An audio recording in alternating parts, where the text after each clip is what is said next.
I started out without knowing any Zouk. I just did Planta. Hey, like you can do a basic. Like, do you know how to do basic? I was like, yes, I know how to basic. I just really like do body isolations. I remember multiple congresses where I would like just leave and be like, I think I want to quit dance. Why does this feel so bad? Thought back to that dance I had in Interfusion. I remember not thinking once. I remember being so present and so in the moment. That's what I got out of Interfusion 2019. I was like, I think if I just start learning how to like be present, I'll fix all my problems.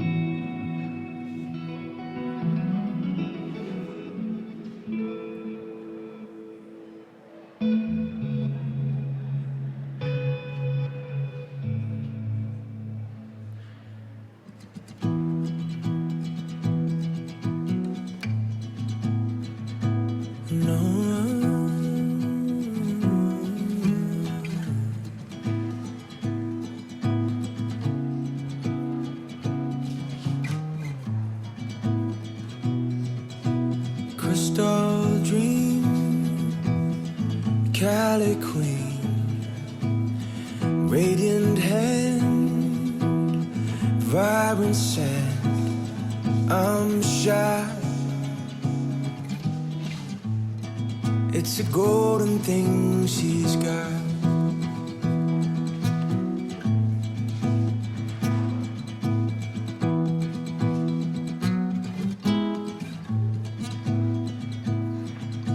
A thousand thrills, a thousand chills, smoky eyes, pearly white. I'm high. It's a golden thing she's got. I sing softly to her in the last daylight, and the chorus of birds in the heights of night. And if we could be heard for whatever it's worth, the rulers in the sky, they'd cry. Diamond throne, all on her own. Coffee skin, she let me in. I'm shy. It's a golden thing she's got. It's a golden thing, and I shouted the words in the first daylight, and the chorus of birds burst on into sight. Now I know that I'm heard for whatever it's worth by the rulers in the sky. Deep blue jeans, movie screens, taking flight, flashing lights. I'm shy. It's a golden thing we've got.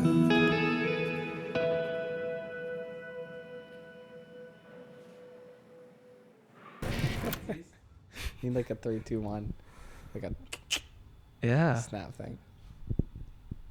Game on. Action. Dude, thanks for joining me today, man. Thanks for having me, Anthony. I really appreciate it. I really appreciate being my first interview. The demo we just shot, I just call them demos. Mm-hmm. Yeah. Super sick. Yes. Super creative. Yes. I can't believe we didn't get kicked out. I know, we were so close multiple times. 3 times we got talked to. Yeah. And none of them happened. She was a dancer, so she had empathy for us. Exactly. But I've heard it's the first time anyone's ever filmed in the library before. First couple in Austin. Uh-huh. So proud of us. And you're not even from Austin. I'm not even from Austin, Yeah. no. What's wrong with me? Why did I let that happen? I know. Man, you picked a good one. For sure. I kind of want to start off this conversation with a video. Oh. Oh, snap.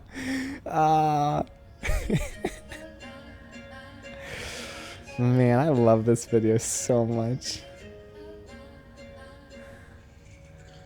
This guy did his research. That was a blade across my face. Just want to point that out.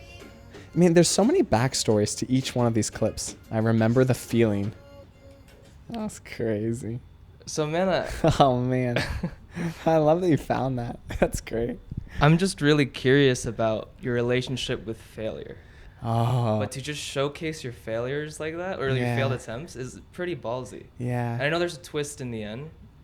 But I'm curious, like, what makes you so comfortable to publicly showcase kind of the imperfection of getting to a place where you want to get to? Right, right. Instead of just showing the end result. Right. And I know you do this with Zouk as well. Mm-hmm. So You've done it once with Zouk, shown a fail compilation before. But what's interesting with Zouk is the fails are not normally as like funny. Like a lot of times there's like little fails, but it's not like, oh, but I have compiled the ones that I thought was worth it. I was like, oh, that's really cool. So I even have a folder in my phone for Zouk fails actually. So whenever I do something or mess up something, I'll like cut it and put it in that folder to make something later. Really? Yeah. The question was what makes me feel so comfortable with it. So I'm a martial arts instructor. Was my normal career. I started teaching when I was 10, and it was a full-time career when I was 16. And then when I was, kind of became the chief instructor of the school, one of the top 1% schools in the U.S. actually. And we're just so encouraging of failure being the next step to growth. Like I tell my students right before they start testing for their next belt, I'm like, I love to fail you. Like I can't wait to fail you because I know that when I fail you, you're going to go practice, you're going to get better. And like, what's the point of life if not to grow? And so to me, just from that mindset of being a teacher, I can see so plainly how failure serves people on their journey to whatever it is they want to accomplish. And so I've never really been scared of that or really been scared to show it. Like, obviously there's enough successes out there that I can show. So it's like, I don't really care to show off something that I didn't do well at. Just knowing that every step of the way, that's kind of what has to happen. Like you have to do it. It has to happen. Everyone goes through it. So why not have fun with it and laugh at it with me? No, for sure. So is the value of creating a compilation like that to kind of let people know that, hey, it's okay to just relax and not put so much pressure on yourself? Right. That's a great question. I think for me with the video that I showed, it was probably more the humor of it that I enjoyed. I don't know if it was as much an inspirational message that I had during that time frame, but that was like 5 years ago, 6 years ago at this point. So I probably wasn't in the same mindset as I was now. The fail compilation I put together recently when it comes to Zouk, it was a little bit like, I think even when I compile videos and post them on Instagram, sometimes I'll show the moment where I slip up or I'll do something a little bit and like get off balance. Like I remember one video where I like brought someone in a close embrace and just like fell backwards over a little bit. I like tripped on myself and I like put that at the very start of the video. And I think it is like, to me, the idea of social dancing, the idea for me is that I'm not a performer. Like I'm not here to perform as much sometimes as I enjoy being watched and like can get into that. I try not to, because my art and what I really love to do is connect with someone, and in any human connection or any dance connection, there's always mess ups, right? And so why not showcase that and make that normal, because it's not something to shy away from. So I do think within dance, it holds a little bit more of a powerful meaning to me. The idea that, I'm not perfect. I don't train to be perfect. I train to feel good and be connected with a partner. And that comes with failures along the way and mess ups. No, I'm really happy that you said that, because as someone who's just starting. How long has it been now? A year and a half. It's amazing. And still, right, like Zouk is such a difficult dance, I think, for most people, that even after a year and a half, you're still beginner. Very much. I still feel like a beginner sometimes. Really? Oh yeah, 100%. I've noticed that, like, yes, the failures are necessary, because you have to mess up to know what is, quote unquote, I don't know, wrong is the right word, because it might be too harsh of a word, but it's like where there could be a more comfortable possibility. More comfortable possibility. I love that. Or like more precise possibility. Yes. I still feel the self-judgment of like, oh man, I messed it up in a social dance. And we might giggle at it, but I'm like, man, did I F that up for my partner? Yes. I'm curious to know when you're social dancing and a moment like that happens, Right. right? Like, what is your first response? Well, what's my first response when I mess up during social, like when it's clearly my fault, like, oh man, I messed up? That's a good question. I think it can depend at what time frame. To be completely honest, I think it can depend on what time frame of the social dance. Like if it's somebody that I just started dancing with, and I like, the most embarrassing to me is when a couple times has happened, I get into close embrace at the very start of the dance, sometimes with a new person, and I instantly lose my balance and I like trip, and I'm like, and a lot of times I'll just make a joke, I'll like completely separate and be like, I'm gonna restart that, and I'll like restart from the beginning. So I think in those moments that can be kind of embarrassing. I think after a little bit of time, once the vibe has been created and I feel good about the connection I have, then to me it's like very easy for me to move past that and to just laugh at it and to have fun with it and to know that it's okay. I think the hardest part for me though is maybe that middle ground where it's like maybe not right at the beginning where I'm like, okay, obviously I just like lost my balance, but it's not so far into the dance where I feel super comfortable with the connection that I have with the person. And so when it's in that middle time frame, it has the potential to start my mind a lot. It has the potential to start me thinking more than I normally would. And I think that's the most dangerous part for me. I think that's difficult to be aware of and to stop before it gets too out of hand. But it can also depend on the energy of the night or the energy of how long I've been social dancing for. If I'm in it and I'm good, it really doesn't bother me.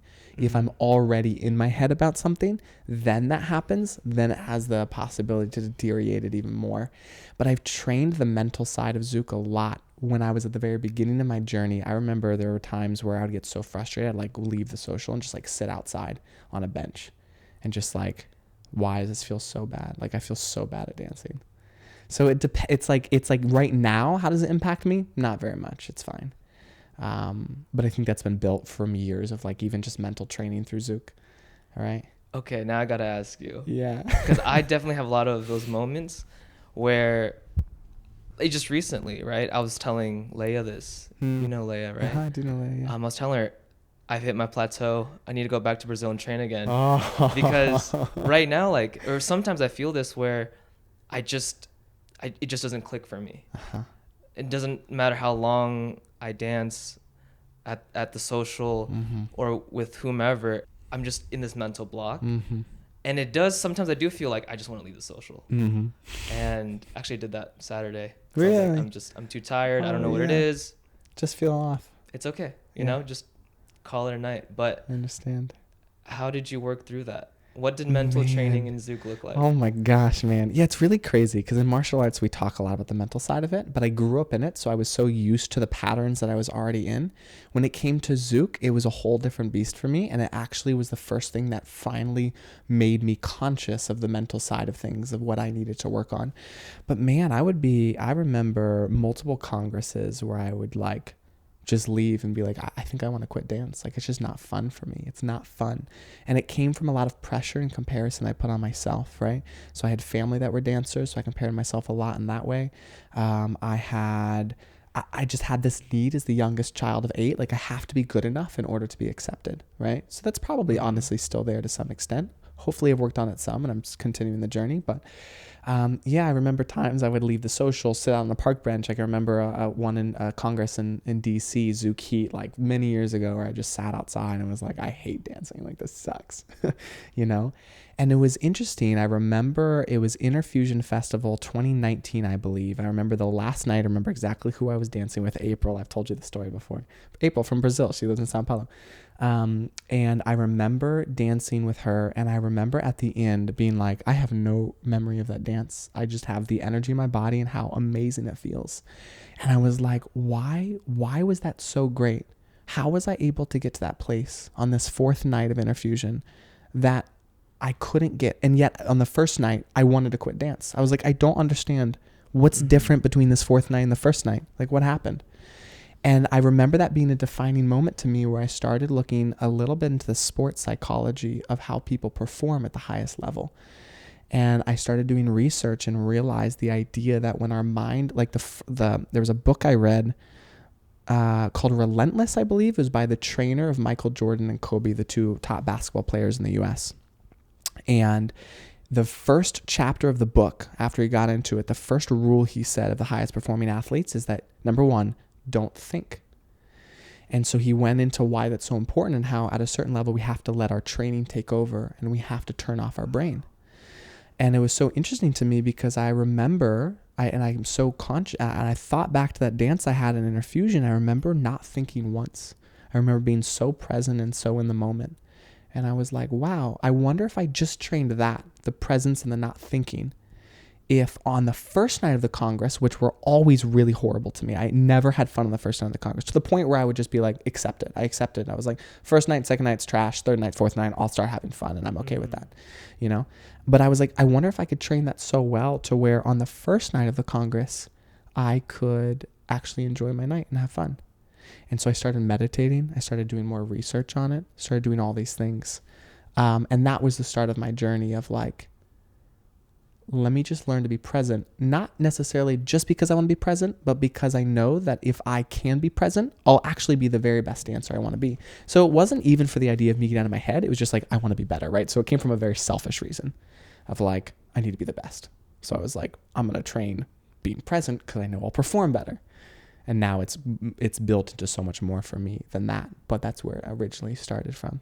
That's amazing. Yeah. And really fascinating because you're the first person I ever heard approach Zouk in a sports psychology perspective. Yeah, exactly. I've never seen anyone else do it before. I find that so interesting because I relate with what you're saying, right? In those moments where I'm having a hard night, I'm overthinking things.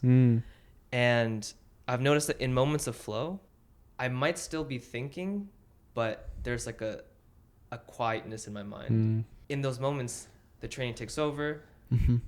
I'll be doing the moves that I've trained a lot. And then something happens where I start creating, right? Yes. And not creating as in anything too drastically different than the way I dance. Right. Which little variations that I've never done before. Yes. But also what I notice is that when I'm creating, it's usually kind of messy. Like it's not very precise. Interesting. It can be precise. Okay. But for the most part, if I'm thinking of an idea and it's coming up and I'm like, oh, I've never done it before, let's try it. It might not work out. Yes.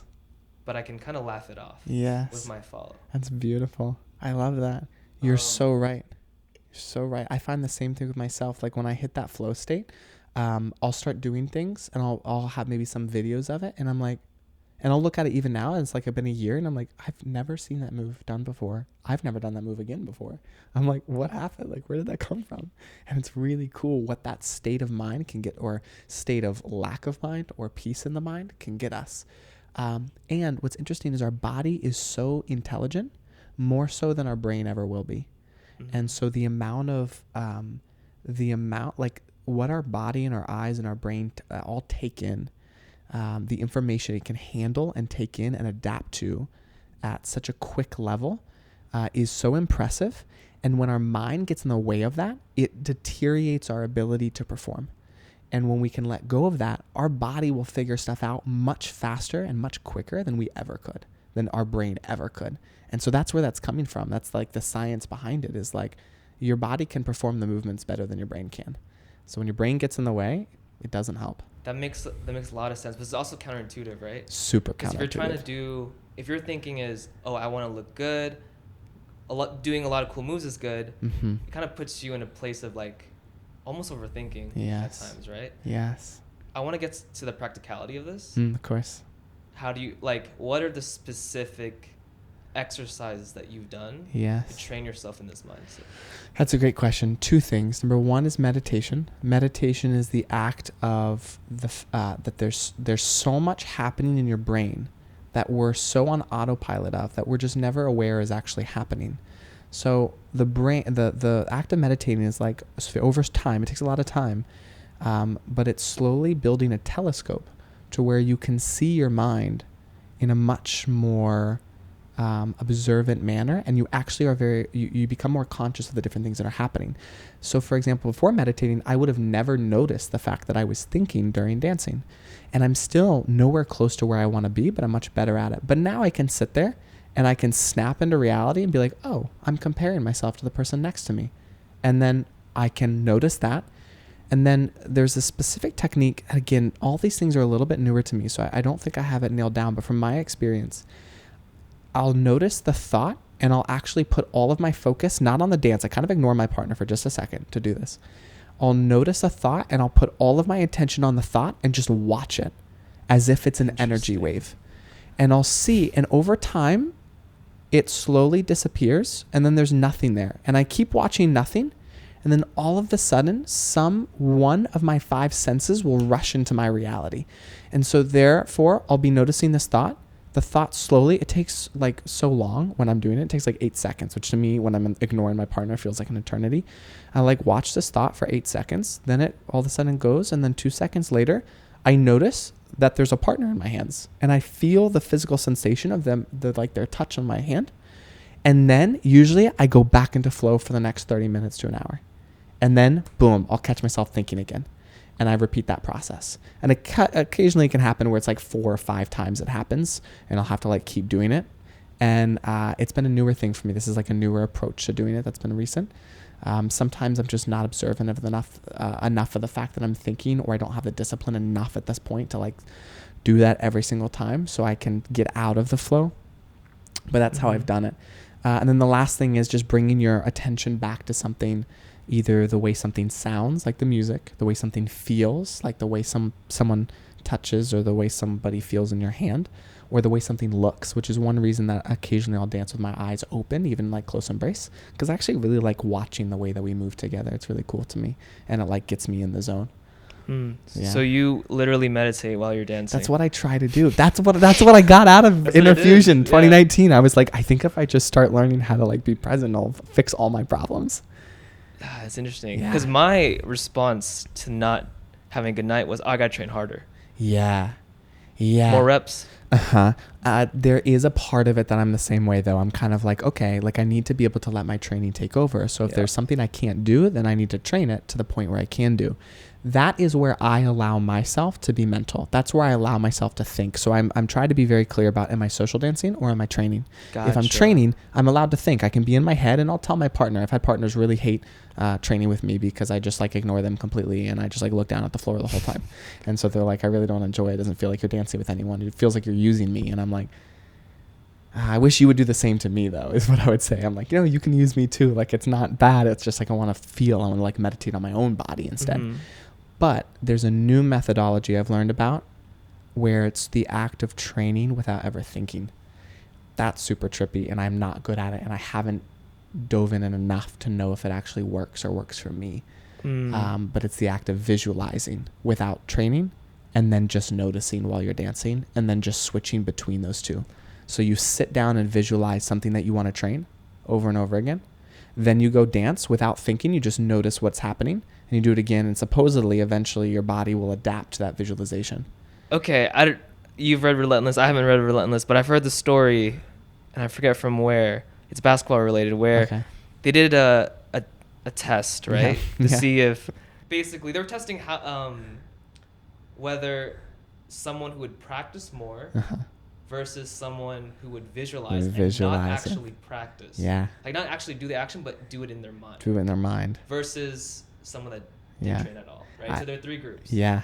And long story short, I think, and I'm getting the stats wrong, but like the people that visualized did better than the people that didn't. Please fact check me. No. This is right. I grew up hearing this story in martial arts, actually, from my instructors. They talked about there's this group that just visualized, this group that trained, this group that did nothing. And at the very end of this training session, the people who visualized were the very best in their performance. Yeah. Isn't that crazy? That's crazy. Yeah. It's insane. It's really crazy. It doesn't make any sense. It makes no sense to me. That's why I haven't done it yet, because I'm like, I know my like mental thought process with training has worked. This seems so out there that like I haven't committed to doing it yet. But I really want to like actually dive in, and I'm rereading the book the second time that talks about this. It's not Relentless. It's a different book called The Inner Game of Tennis. Gotcha. And so I might dive into it because, again, it works for me for performance. So why wouldn't it work for me for training? And I get really frustrated when I train sometimes. Have you trained in your dreams? I've created a new move in my dreams that I've never ever like thought of or done, and I woke up and was like, would that work? And I remember trying that move afterwards. I don't remember if it worked, and I don't remember the move anymore, but I just remember having a dream about a move. Yeah, this is getting new agey. Yeah, it is. Maybe we just need to create some device that allows us to visualize train while we sleep. Dude, that'd be pretty sick. I'd pay for it for sure. I kind of want to talk about yesterday's class. Oh, yes. There were 3 big takeaways for me. Okay. Number 1, there are a bunch of variations to a basic, and there's a lot to explore. And so that opened up my mind to, okay, what are other possibilities, right? Number 2 was this really obvious idea that your follow only has 2 feet. How I interpreted your lesson was that, okay, if follow's on the left, it opens up X amount of movements that I know. Yes. If follow's weight is on the right, opens however many movements. Yes. And so if you think of it like that, it kind of simplifies things in a way. It's a little bit more digestible. Very much so. Right? 3 was... I haven't heard 3rd yet. When you were playing with Elastico. Elastico. And that was the coolest part for me personally, because here she is just doing basic. Now you get to decide how you want to play around that, play with that. Yeah.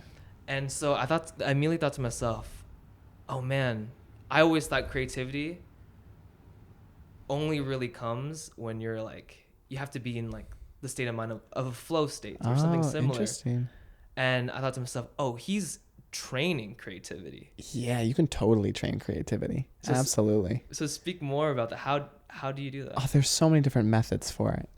The first way that I would say is to conceptualize rather than patternize. I don't know if patternize is a word. like if there's a pattern, it's because there's a base movement within all of it that you can then take and replicate in some other way. So you can always take a quote unquote pattern and you can break it down and have one piece of the movement and then change just that piece and probably do it 100 different ways. I've also been lucky enough to have some incredible teachers who never taught patterns but taught concepts instead. And I love the way that they taught. And although I don't really think about those concepts anymore, it was the way that I was originally taught to think about movements, right? Another way that's been kind of fun, that's been also coached to me, is if you ever want to get creative, limit yourself. So put yourself in a really tight box and then say you can only do that. And I bet you'll end up creating a new movement. So if you're like, you're only allowed to dance with your left hand, not body, only your left hand, only hand-to-hand contact with your left, I bet you could come up with a different move that you've never done before. The last thing that I've had really fun with, this has been kind of my own creation. That's been fun to just, I never train moves actually. Never. Almost never. Occasionally if I'm with other people and they start doing it, I'll be like, oh, fun, show me that move. But outside of that, I never train moves. Unless I need to make something better, then maybe I will be like, how can I make this more comfortable or clear? So a concept I've toyed with in my brain but never acted upon, but every time I've toyed with it, it's worked, is the idea of taking 2 concepts and figuring out how to combine them together. So you know how I talked about if there's a pattern, you can always take something to make it a concept. So you just like rip the base concept out of it, and then you take another ripped concept and you take it out of it, and then you combine it together. And you're like, how can I make these work? And almost always they somehow can mix. And it's really cool. It creates so much stuff that you've never done before. Again, I'm only toyed with it in my brain of creating moves, but like it's so fascinating when it happens. I love that. So you rarely train moves. I almost never train moves. Wow. Almost never.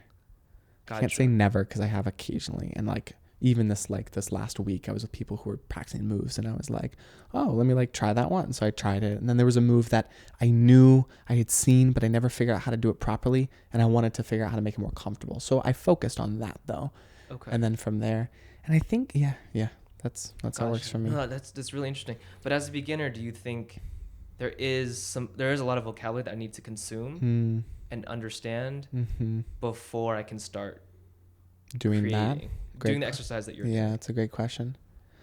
I think to a certain extent, but not to the place that teachers teach now. That, from my personal opinion, this is not against anyone else. I just don't like the way people teach normally based on the way that I teach.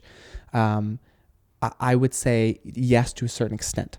Like if I were to take a brand new lead and be like, I need you to learn, like obviously you have to learn something or else you can't really move, right? So a leader does have to know some, but I would teach them only the basics. And I would teach them like let's say reverse bonus, solcino, simple turn. Like I would just teach them those types of basics, piao. And then I would teach them a couple other concepts and be like, now you just need to explore and have fun. I love that. That would be it. That's I wouldn't amazing. teach any more patterns or anything outside of that. Because once you understand technique, a lot of times you don't need to learn moves. They can just kind of happen, and then you can make them feel comfortable or good based on how your body reacts, right? And what can I say? I guess I've learned a lot of moves from just watching people on YouTube, right? So I'll see something, pick it up, and then it'll just come to me in a moment, and I'll try it. And I'm like, oh, that worked, or that didn't work, and I'll move on. You know what's interesting is that's how my training went in Brazil. Yeah. No, tell me more about that. In the sense that we kind of just scratched everything that I knew and started from the beginning. And we only learned basics. So basic step, lateral Virginia, simple turn, and then bonus. And that's it. Yes. After I learned those moves and can do it cleanly and comfortable for my partner, we went to musicality. Really cool. And I love that method. That's beautiful. I'm a fan of that. How'd it work for you? It was amazing. Shout out to Abe from Zouk. Innovating over here. It was amazing because it was very uncomfortable. And I think it still is for me. We would do, let's say, like a sequence, like lateral, bonus, Virginia, right? And he'd be like, and he'd play a song and he'd be like, okay, now how would you do it to this song? Wow. Right? I love this. Was this a teacher? Yeah. I want to know who this teacher is. This is amazing. He's from San Diego. Oh, no way. Oh, Yeah. That's so cool. He lives in Sao Paulo now, so if you might meet him. That's amazing. I already love you, whoever you are. This is great. Okay. Yeah, I remember he would be like, and I'd repeat the same patterns because then I was used to it. And he's like, all right, man, you got to do something else. Yeah. Like, you cannot do that move again. Do something else. And I would struggle so much. And he'd be like, okay, here, I'll show you some possibilities. I'll hold your hand a little bit because you're struggling so much. Yes. But I love that type of training because Yes. it forces me to learn how to express Yes. instead of execute. Super cool. And going back to feeling like not enjoying a dance and feeling like I'm in my head and not enjoying a social, it comes from me unable for some reason to be able to find my expression within like a dance or a song, and I'm just executing. But it's cool to hear you speak because it's making me realize that it's something that you trained a lot, like a lot, you know? And so it feels a little bit more accessible. I guess I just have to put the work in. Yeah. So are you talking specifically about the mental side of it? Is that right? Or the creativity side of it? Both. Okay. Because they both come they both play They do. a role, right? Very much so. Yes. Very much so. Yeah, it is. It does take a lot of work, I think, I don't know. Again, there's this idea though of training without ever thinking about it. And then if you're training without thinking, does that really work? Is it really training? Is it really training? I don't know. Or is it just dancing? I don't know. Or is it just exactly? Sometimes, yeah. Even now, it's still when I practice. Like just the other day, I was doing something and I felt the need to act out of execution, and just reminding myself that that's not what it's about, or that's not what it needs to be about. Like it's still there. So it's a process. It's like a percentage for me. Like I used to be maybe 10% in flow, and now I'm more 50% in flow. And I'm like 40% increase. I'll take it. And I'm going to keep working on it. Like, let's keep going. I actually recently, I've been able to have like so much fun on the first nights of congresses. And that's been huge for me. It's really awesome. Cool. Yeah. You said that follows don't love training with you. Okay. I don't know. Or don't always love training with you. Don't always love training with me. Yeah. Maybe I was too harsh on myself. I'm trying. That sounds really bad. So there has been time frames where I have trained with specific individuals for longer periods of time, and their joy hasn't been there to the same capacity that mine has been. I think we're looking for more of an interactive experience, more of a dancing experience. And for me, because I think of it so, I'm so hard, maybe hard on myself would be a way of saying it, or I'm so I need to get better. I need to get better. I need to get better. I would take it so seriously that it was almost maybe too serious. Not as much joy or fun mixed in. And there's a way to have both. I actually think it was like, I take full responsibility for that, right? And so now it's been cool though, because I feel like I can train with some people and I can tell them, I can be like, hey, I'm just going to be in my head the whole time. Like, it's not because I don't want to dance with you or I don't love dancing with you. It's just because this is the way that I like to train. Like, this is actually what I enjoy. No, this is a great conversation to have because I remember taking your class on Wednesday and we were doing simple turn really slow. You're like, let's do it really slow. This is how I train guys. This is really, really slow. Yeah. And I thought to myself, man, how do you not board the follow? Yeah. Right? Like, yeah, exactly. And because it's all about me in that moment, right? Yes. I'm learning how to lead this move. Right. I'm taking it super slow when I could just dance with her. Yeah, I'm just curious, like, how do you conduct a session, a practice session, where you get a lot out of it and a lot of awareness from the movements you're doing, but also make it enjoyable for your follow? Right, right. To a certain extent, your follow has to be in the same place as you. Okay. So I've trained with people who are like, let's just have fun, let's just dance. And I cannot get, as much as I try, I cannot get to my training place. It just doesn't make sense because I know that they would get bored, right? And so I'm like, okay. And it's not who I would decide to train with. I would dance with them, but I wouldn't train with them. And that's okay. Nothing against them. It's just the way that I like to do things, right? And so a lot of times, though, to me, the mindset that has seemed to help both me and the follow I'm training with do really well, if in this type of training, is to understand the technique and basics can always be made better.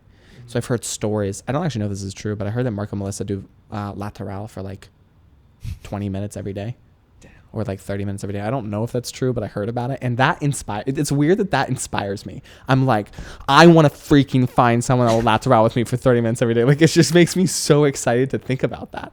Just the way I like to like just grind. Like, it's so fun for me to think about that. And most people don't in dance. Most people are like, fun and do this and do this. I don't know a lot of people that think of dance like that. Well, I know, and they don't. And I think that's what's different about me. And it's kind of weird. I feel a little bit weird about it because dance is an expression. It's an art. And I'm used to things that are like, no, you need to just work hard. Like, you need to work harder. But I actually enjoy that thought process behind it. So to me, what helps with a follow is them having something that they can work on within what you're working on. Okay. And I can always guarantee you, I think probably everyone would agree that no matter how simple a movement, you can always practice something. And so it's finding the follow that's motivated enough to practice something small and to be okay doing it over and over and over again. And not everyone's okay with that. And specifically with the couple people I can think of. And this actually hasn't been recently. I think it's more in my past when I've really started, like when COVID was happening, I was training a lot. Like, I can just remember times where it wasn't as enjoyable to do these like small little things. But for me, I had so much fun with it. But I found people who are okay with that and who do want that. And I can tell that they're okay with it and that they can be in their own body and not be looking for some sort of experience for me to give them. They can just enjoy, kind of in a way, just during that time frame, using each other to practice our own thing, being in our own body. Have you taken a lot of privates? Not a ton, no. Okay. No, not a ton. So I ask because that experience that you have in your training sessions is my experience in privates. By getting a private, that's what you feel. By getting a private. So I would book, with Abe, I booked 30 hours. That's amazing. Which isn't a lot. Like, he's booked hundreds with Hanata, you know? Yeah. And I feel like right now, because I'm still learning, I'm still figuring out my own process. Right. But to get that quality of training and get meticulous with with everything, you know, the precision of the step, you know, am I counting, right. You know, and all of this stuff. I feel like right now it's only really accessible if I'm like paying someone to really like sit there with me. Yes. And be willing to be patient. And that's been my greatest training experience. Yes. But I do see like finding a training partner, it's definitely more economical. Yeah, it's a little bit cheaper if they're on the same page. Sure. Yes. Yeah. And I think finding someone who is at the same level as you, who wants that same growth with you too, somebody who's motivated and inspired to get better, that makes all the difference. And I was lucky enough to have some of those as I was coming up in the Zouk scene and training and trying to get better and better and things like that. It's finding someone who's like, no, I want this too. Like, I'm willing to train 2 hours a day. You know, finding that is really cool. Man, I'm still looking for that person. Yeah, it's okay. I found myself very lucky sometimes, but sometimes it took me like, no, I'm gonna go and I'm gonna travel to a different city, and every 2 hours I'm gonna train with someone, and then I'm gonna drive 30 minutes to someone else's house, because it's a big city. This is DC, and I'm gonna train with someone else, and it sucked. I remember times I was like, I really don't want to go dance more, and it's new people, and it's a little bit of a pressure, and like, and I would do that. Thankfully, I don't feel that way anymore, which is nice. But I remember kind of like going through that period where I didn't want to, but I was like, I know I need to. And I knew I needed to because in the end goal, I wanted to. Yeah. Just in the moments, I wouldn't feel like I wanted to. So it would take a lot, traveling, finding different people. There was a large period of time where in my home city, there was no leads, but there were like 3 or 4 follows that were really good. And they weren't super motivated to train all the time. But I would be like, hey, I want to schedule like 2 days a week with each of you. To dance. And so sometimes I would dance twice a day, and like every day I would go and train with one person for 2 hours. And it was hard because I would be teaching martial arts all day, and I'd be working and doing like moving my body, and then I'd be like, okay, it's 9 p.m. at night, and I'm gonna go train for 2 hours now, and I'm gonna go home and eat and fall asleep and wake up, and I'm gonna train for 2 more hours, and then I'm gonna go work again. I've been slacking, man. No, it's what's crazy is I think about it now and I'm like, God, that's crazy. Why was I going so hard with it? And I think right now I'm in a time frame where I'm prioritizing a little bit of some different things in the way that I train, but I kind of miss it. There's a part of me that really wishes I was back in a home base with people. Like, be like, I just want to dance give me 4 hours of your time a week. I'd love to train with you. Like, that would be so fun for me. And I miss doing that. I do. Oh man, that's awesome. Yeah. Yeah. I kind of forgot about that actually, the time frame. For sure, man. That sounds so crazy. I'm an addict. I want to move on to social dancing. Okay. Because I know that's something that's social dancing aspect is really important to you. Would you say? Yeah, I really like it. I love it. What do you think makes a good dance? What do I think makes a good dance? Like a good social dance. Both people wanting to be there. That would be the first thing. And then the second thing would be both people being willing to be present with the other person. Okay. Outside of that, I think everything else goes. Is independent from knowing moves and oh yeah, all that for stuff? sure. Really? Yeah, that means nothing. In the end, I don't think that means anything. Okay. I don't know. It can help. It's nice, but it doesn't make or break a dance. But I think the 2 things that I would say make or break a dance is both people wanting to be there and both people willing to be present during the dance. Outside of that, you can do whatever you want. And so the movements you learn help facilitate that, you'd say? Or do you think, yeah. Oh, that's a good question. Do the movements I learned help facilitate the presence and wanting to be there? Because if you strip that, I don't know what the hell I'm supposed to do, to be honest. Yeah, that's great. But I've also had some amazing dances that literally were an hour of just like close embrace, just like slowly moving our body. Because not all dancers enjoy certain things, right? There are definitely some dancers who, really like movement and who really like head movement and who really like body movement, who really like footwork and who really like traveling and really like close embrace and like all these things. And so I've found that in order to help the other person desire to be there, then maybe I need to train and get better at the elements that they might enjoy. Okay. So my question when I train with people sometimes is, what do I need to do to be your favorite dancer?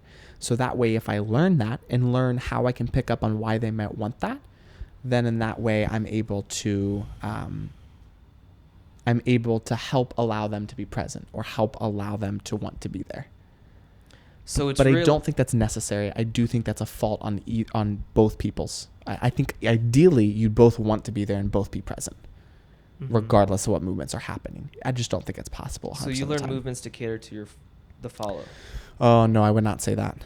I enjoy doing the movements. I don't think I would try to do it unless I liked doing it. Gotcha. There have definitely been times, and I probably still do to some extent, try to do something that I think the follower will enjoy when that's not where I should be coming from, ideally. But I would say that, yeah, starting with, in a perfect world, we'd both want to be there, and we'd both be able to be present regardless of what happens afterwards. That's a perfect world. It's just not always necessary. Sometimes when I dance with beginners for long periods of time, I can get a little bit in my head about my own dancing. Oh man, do I feel a little bit off? I feel a little bit, right? And maybe if I was dancing with people who were highly technical all the time, I wouldn't have that, right? So your skill level does in some way eventually aid the ability, I think, for someone to be able to be present or to enjoy the dance. But I think that's only some dancers that happens to. Again, ideally, we'd both come into the dance with both of those things. Does that kind of make sense?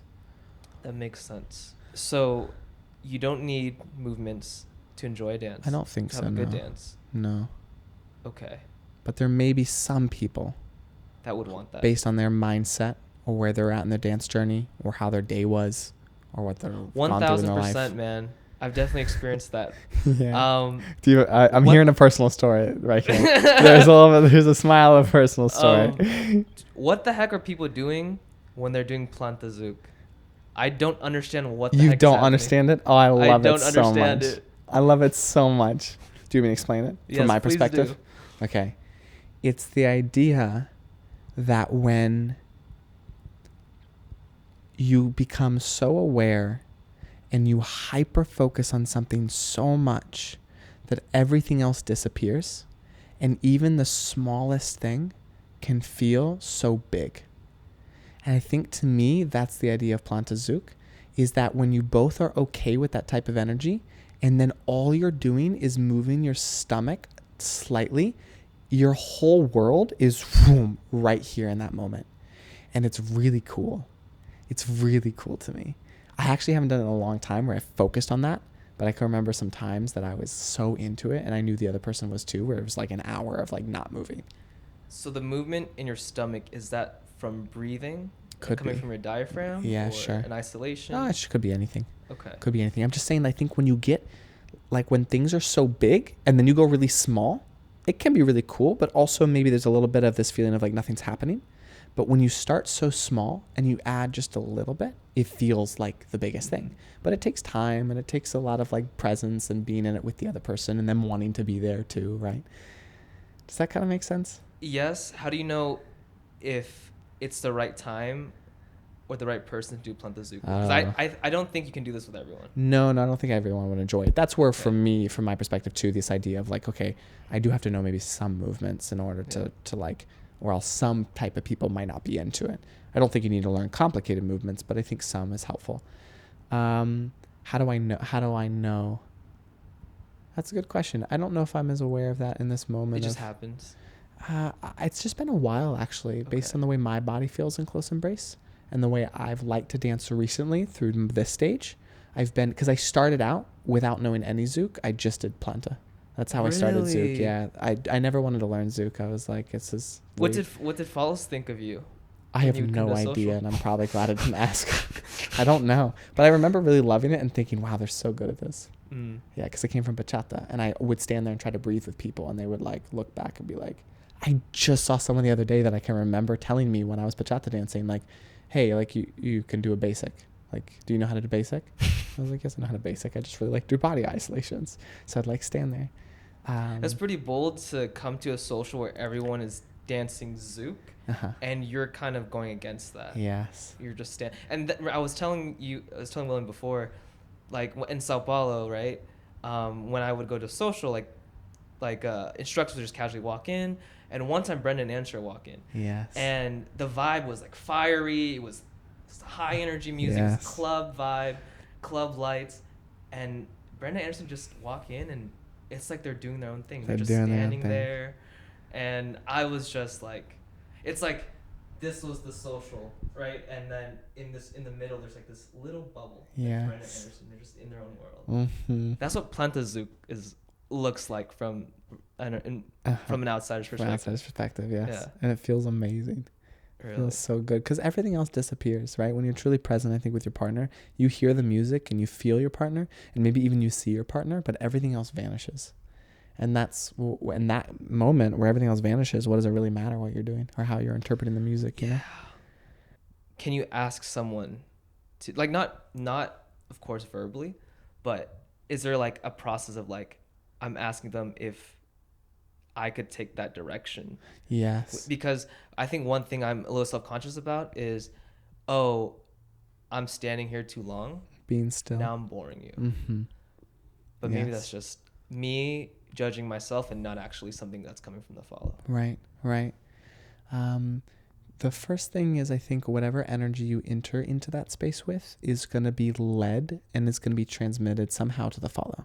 So if you come in and you ask those questions, then you might, it's possible that the follow might be doing the same thing simply for the fact that they sense that energy. And it's interesting to me that I'm not like a super like energy person, but the more I learn about Zouk, the more I'm like, oh, wow, this kind of makes sense. I think if you enter into it with like, this is enjoyable for me and I really like this, then it helps the other person do the same, of enjoy this type of dance too. So I think that's the first step. But the second step is when in close embrace, at least for me, I can sense the movement of someone and how energetic it is if they want to move or if they're okay being still. There are some followers who are so patient and that makes everything feel so nice because they'll wait every little step of the way. Then there's some where you get in close embrace and you feel like they're moving almost a little ahead of you and they're wanting to go to the music. And that's like, okay, this isn't what you want. So something Kuna said to me that I really liked, or said in a class one time, was like, you start the dance with what do I want? And then you maybe get a sense, what do they want? And then you find a balance of the two. So you can really feel it out. You think you can? Okay. Yes, I think you can. Gotcha. And there's little actions like where they place their arms or if they're reciprocating firmness or touch or things like that. Yeah. But it's been a while since I've done like an hour just standing dance, but now I kind of want to again. Kind of makes me miss it. No, that's I mean, I noticed that you do start the dance Always. like with that. I can remember one dance that I didn't start that way. Only one. Wow. And it went for 4 hours. It was Okay. great. Okay. It was actually really cool. Yeah. Not doing Planta Zouk is cool too. I guess The that opposite worked. is cool Yeah, too? it was weird to me actually. It was like the one dance I didn't start in close embrace. Yeah. Yeah, interesting. I was talking to Gigi yesterday, Mm-hmm. and she was telling me how you like to play with sensations and textures. A newer development I'm going into, yes.